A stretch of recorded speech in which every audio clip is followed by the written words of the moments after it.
সেৱা ভাৰতী পূৰ্বাঞ্চলৰ উদ্যোগত নেশ্যনেল মেডিকোছ অৰ্গেনাইজেশ্যন আৰু আয়ুৰ্বেদিক মেডিকেল অৰ্গেনাইজেশ্যন সহযোগত মৰিনী সমষ্টিৰ নাগিনীজান চাহ বাগিচাৰ প্ৰাথমিক স্বাস্থ্য কেন্দ্ৰত এটি চিকিৎসা শিবিৰ সম্পন্ন হয়। উল্লেখযোগ্য যে উত্তৰ পূৰ্বাঞ্চলৰ প্ৰায় 300 চিকিৎসকৰ দ্বাৰা অসমৰ বিভিন্ন প্ৰান্তৰ 23 ধনৱন্তী সেৱা যাত্ৰা উপলক্ষে চিকিৎসা সেৱা আগবঢ়াব বুলি জানিব পৰা গৈছে।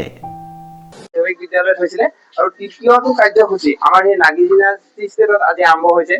ইয়াত যথেষ্ট বাগানৰ আমাৰ ব্যক্তিসকল আহিছে, প্ৰায় 150 মান মানুহ ইতিমধ্যে এন্ট্ৰি হৈছে।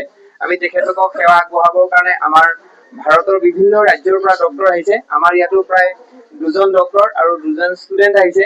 আমাৰ যোৰহাট জইণ্ট ডাইৰেক্টৰ অফিচাৰো আমাৰ 2জনমান কৰ্মচাৰী আহিছে আৰু লগতে আমাৰ যোৰহাট কেঞ্চাৰ এছ'চিয়েশ্যনৰ আমাৰ কেঞ্চাৰৰ ফাউণ্ডেশ্যনৰ বাইদেউ আহিছে। তেওঁলোকে আমাৰ স্কেনিং আৰম্ভ কৰিছে, তাত আমাৰ এইখিনি হ'ব আৰু আমাক যিখিনি মেডিচাইন আছে, ইয়াত যথেষ্ট মেডিচাইন আছে, আমি সেই মেডিচাইনখিনিও আমাৰ এই নাগিনীজান ষ্টেটৰ মানে ব্যক্তিসকলক আমি দিবলৈ চেষ্টা কৰিম। অসমৰ ৰাজ্যপালে গুৱাহাটীস্থিত সেৱা ভাৰতী মুখ্য কাৰ্যালয়ত শুভাৰম্ভণি কৰাৰ পাছতে 8 ফেব্ৰুৱাৰী তাৰিখলৈকে এই চিকিৎসা শিবিৰ অসমৰ বিভিন্ন প্ৰান্তত অনুষ্ঠিত হ'ব।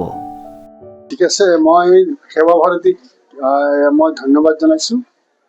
তেখেতসকলে যথেষ্ট সমগ্ৰ উত্তৰ পূৰ্বাঞ্চলত এটা মানুহ বিভিন্ন ছেক্টৰত তেখেতসকলে কাম কৰিছে। স্বাস্থ্যৰ পৰা লৈ পেলাই, শিক্ষাৰ পৰা লৈ পেলাই বিভিন্ন ধৰণৰ কৰ্মসংস্থাপনৰ লৈ পেলাই, স্বাৱলম্বীৰ পৰা হৈ পেলাই তেখেতসকল মানে সেৱা ভাৰতী যথেষ্টভাৱে মানুহৰ আদৰ লাভ কৰিবলৈ সক্ষম হৈছে।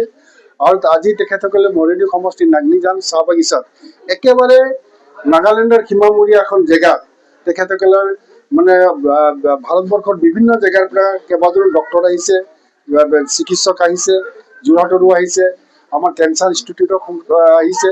মই অবিনাশক মই ধন্যবাদ জনাব বিচাৰিছোঁ। তেখেতে মোৰ লগত যোগাযোগ কৰিছিলে আৰু তেখেতে এই অৰ্গেনাইজটো কৰি পেলাই আহি এই নাগিনীজান চাহ বাগিচাৰ চিকিৎসা যিখিনি ৰোগীসকলক চিকিৎসা কৰাৰ যি ব্যৱস্থা কৰিছে তেখেতসকলক আমি ধন্যবাদ জনাইছোঁ।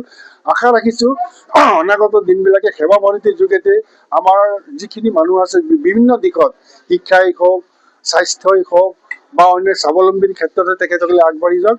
আমাৰ সকলো সময়ত তেখেতসকলৰ লগত সহযোগিতা থাকিব। তেখেতসকলক আমি তেখেতসকলৰ গঠনমূলক কামত আমি সদায় সহযোগিতা কাম কৰিম। এই পুনৰবাৰ তেখেতসকলক আমি ধন্যবাদ জনাইছোঁ। নাগিনীজান চাহ বাগিচাৰ উক্ত চিকিৎসা শিবিৰত অসম চাহ জনগোষ্ঠীৰ বিজেপিৰ ৰাজ্যিক সভাপতি দুলেন নায়ক, সমাজকৰ্মী কবিতা গগৈ, চাহ জনগোষ্ঠীৰ মৰ্চাৰ সাধাৰণ সম্পাদক প্ৰশান্ত চাহু, চাহ জনগোষ্ঠীৰ মৰ্চাৰ মেলেং মণ্ডলৰ নিখিল ভূমিজ উপস্থিত থাকি সহযোগিতা আগবঢ়ায়। আনহাতে চিকিৎসা শিবিৰটোত শতাধিক চাহ জনগোষ্ঠীৰ ৰাজ্যিক চিকিৎসক অনিল কুমাৰ পাটিল, ৰাজকুমাৰ পুৰোহিত, অক্ষয় আগৰৱালা, ডক্টৰ ৰজনীশ, দীপু ডেকা আৰু সেৱা ভাৰতী সমন্বয়ক অবিনাশ হাজৰিকাই উপস্থিতিত কাৰ্যসূচী সফলভাৱে ৰূপায়ণ কৰে। টিয়কৰ পৰা বিৰাজ বৰাৰ এক বিশেষ প্ৰতিবেদন, নিউজ নাও।